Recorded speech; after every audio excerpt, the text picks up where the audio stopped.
Assalomu alaykum, hurmatli kuzatuvchilar. Men Farg'ona shahriga yetib keldim. Elmurod aka Haqnazarov va partnyorlari Bahodir aka bilan birgalikda markaziy klinikaga keldik. Farg'onadagi klinikalarda qanaqa yangiliklar bo'lyapti? Hammaga assalomu alaykum. Ahli Qirg'iziston, ahli O'zbekiston. Sarnoz bilasiz, hozir Farg'onadagi klinikalarda Demet axborot tizimi o'rnatilgan. Bu yerda yordamchi virtual muxlisi sizga yordam beradi. Barcha klinikaga tashrif buyurganingizda endi oldingidaqa jonli o'chiritlar, bardak, unaqa to'polonlar yo'q. Kelib onlayn o'chirib olasiz. Navbatga yozilish, albatta navbatga yozilish asosida mana menyular bor. Sizga oilaviy shifokor kerakmi, ro'yxatxona, laboratoriya kassa, nogironlar uchun va hokazo.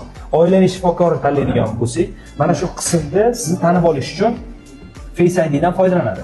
Agar siz shu hududda tizimga kiritilgan bo'lsangiz, sizga kerakli shifokor uchun kerakli tanlov o'chirib beriladi.